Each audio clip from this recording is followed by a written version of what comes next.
Olá! Pela primeira vez em 50 anos, o Brasil realizou uma eleição suplementar para uma vaga no Senado. Foi no Mato Grosso, junto com as eleições municipais de 2020, e o eleito, senador Carlos Fávaro, do PSD. Ele que conversa com a gente agora nesse programa Argumento, fala para a gente sobre toda essa disputa que, de alguma forma, é inédita na nossa democracia, não é, senador? Antes de tudo, parabéns pela vitória, muito obrigada por encontrar um espaço para conversar conosco nesse contexto. Sua avaliação, o senhor que foi o primeiro senador a ser eleito numa eleição suplementar na nossa democracia recente. Olá, Ângela, é uma honra falar mais uma vez com você no programa Argumento, com todos os seus telespectadores, mas olha só, é uma eleição muito diferente. Eu que tive 434.972 votos lá na eleição de 2018, uma eleição de 2 votos, que fui o terceiro colocado. A eleição teve uma fraude, convocaram-se novas eleições por conta da mudança da legislação eleitoral em 2015, e eu fui o primeiro caso na história, nos últimos 50 anos, de eleição suplementar. Tive que, de novo, disputar a eleição, uma eleição que eu tive meus votos, minhas contas aprovadas, meus votos válidos, tive que disputar uma nova eleição, ter outro custo de campanha, tive agora 371.857 votos, parece que é menos, mas na realidade é muito mais votos, porque agora é uma eleição de um voto só, então isso significa o dobro de votos se fosse eleição de 2 votos, então parece assim, um tanto quanto desleal, sem muito chororô, porque fui, graças a Deus, eleito, reconhecimento do povo de Mato Grosso, mas precisei disputar 2 vezes, fazendo as coisas sérias para ter o mandato confirmado 2 vezes pelo povo de Mato Grosso. Dobra a minha responsabilidade também e eu vou trabalhar muito por todos esses mato-grossenses. O senhor trouxe aqui, é bom recapitular para o nosso espectador que não estivesse acompanhando, o senador chegou a ocupar a vaga por 6 meses, porque na cassação do mandato da então senadora Selma Arruda, pelo TSE, se concluiu que ele poderia assumir interinamente, como havia sido o terceiro colocado, eram 2 vagas, subiu o terceiro, ele assumiu por alguns meses. Mas, pela primeira vez desde a mini-reforma eleitoral, isso deveria ser provisório só até as eleições. Agora que o senhor passou pelos 2 processos e pode-se dizer que saiu vitorioso, o senhor acha que vale a pena manter essa regra? Olha, eu com toda tranquilidade eu posso dizer, porque eu não quis, em hipótese alguma, recorrer a qualquer da ação judicial ou uma ADIM para que nós pudéssemos contestar essa mini-reforma eleitoral, porque iam dizer que eu seria o senador do tapetão, que quer ganhar o mandato na justiça e não no voto. Então, eu quis disputar novamente a eleição, mas considero, principalmente no caso de eleições para o Senado, que é majoritário, mas para o Senado, que é a analogia ao Legislativo, que tem por exemplo, 2 votos. Então, quer dizer que quem votou no outro candidato que tem mandato hoje teve meio voto válido e meio voto invalidado, né, na eleição de 2018. É um questionamento jurídico que eu acho que nós devemos trazer de volta esse debate para o Senado Federal.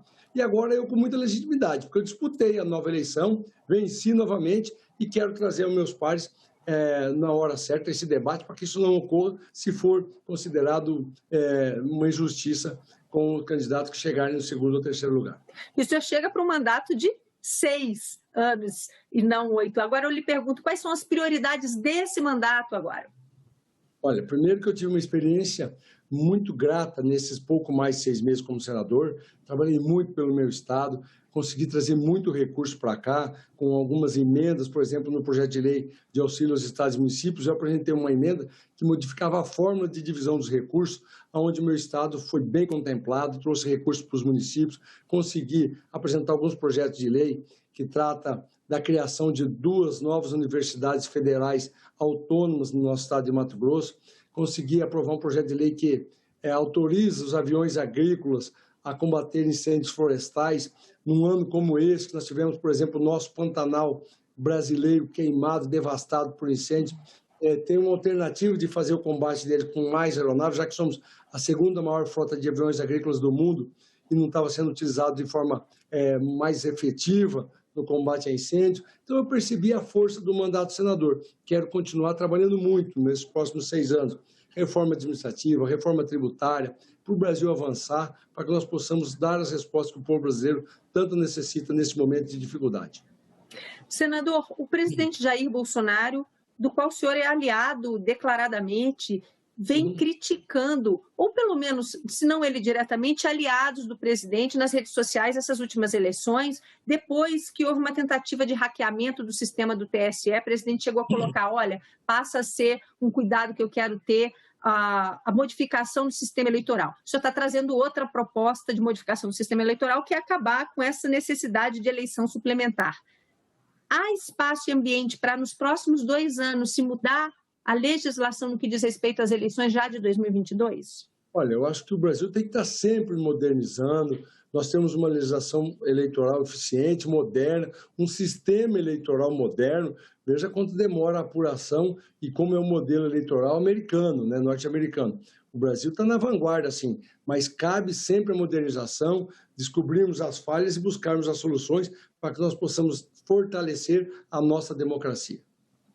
Senador, o senhor falou dos ambientes, das prioridades para 2021, 2022. Em relação ao Estado, existe alguma pauta que seja fundamental para Mato Grosso que deva passar pelo Legislativo já no próximo ano?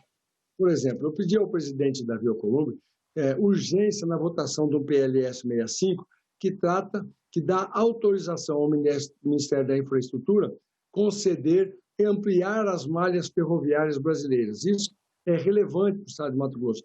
Mato Grosso que está na iminência de se tornar um grande entroncamento rodoferroviário brasileiro, entre rodovias e ferrovias, que vai ter agora, no próximo mês, a assinatura do contrato de uma ferrovia de integração do Centro-Oeste, vindo de Goiás até Água Boa, no Araguaia, Mato Grossense.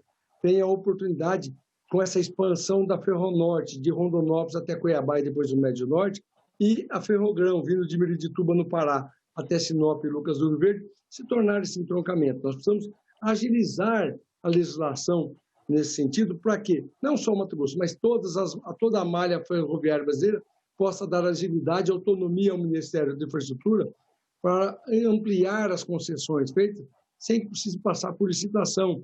Novamente, já que em muitas delas a iniciativa privada já está com recursos para começar as obras, isso é sinônimo de desenvolvimento, de rapidez para as obras e, consequentemente, geração de empregos e oportunidades por todo o Brasil, especificamente aqui no meu estado de Mato Grosso. Senador, eu não sei se eu entendi bem. O projeto em discussão, então, é para autorizar que a expansão da malha ferroviária sem novas licitações? Isso não é arriscado?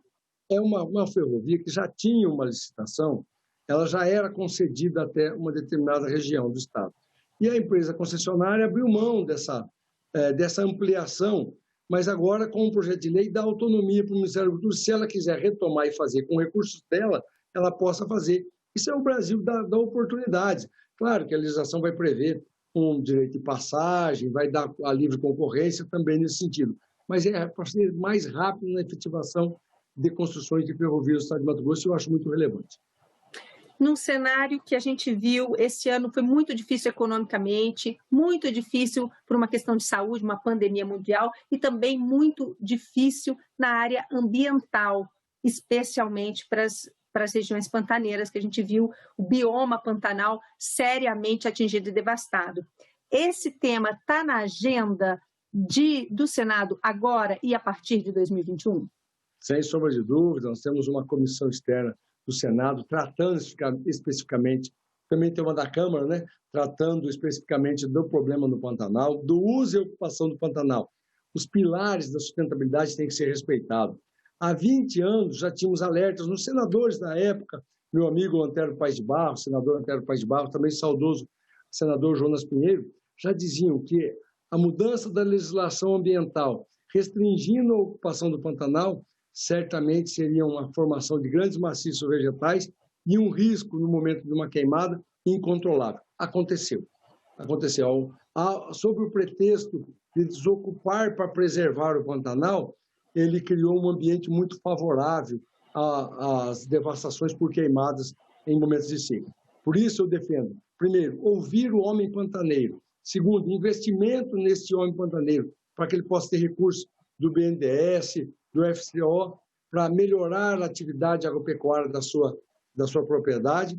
para que ele possa cuidar e combater os incêndios quando começar dentro da sua própria propriedade e, assim, trazer a sustentabilidade, usar os outros potenciais turísticos e até em alguns locais de preservação. Mas os tripés, né, dessa sustentabilidade têm que ser respeitados, e principalmente o homem pantaneiro falar de como deve ser a ocupação deste querido Pantanal.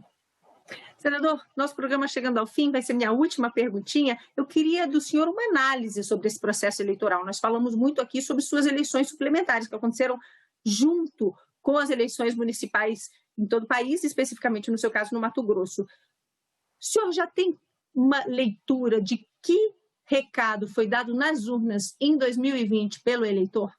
Olha, ficou muito claro na minha avaliação que o recado é o reconhecimento da boa vontade política de quem está trabalhando pelo Brasil. Partidos cresceram nas suas bases, quem está trabalhando a boa política respeita com responsabilidade a formação de partidos políticos com grandes quadros.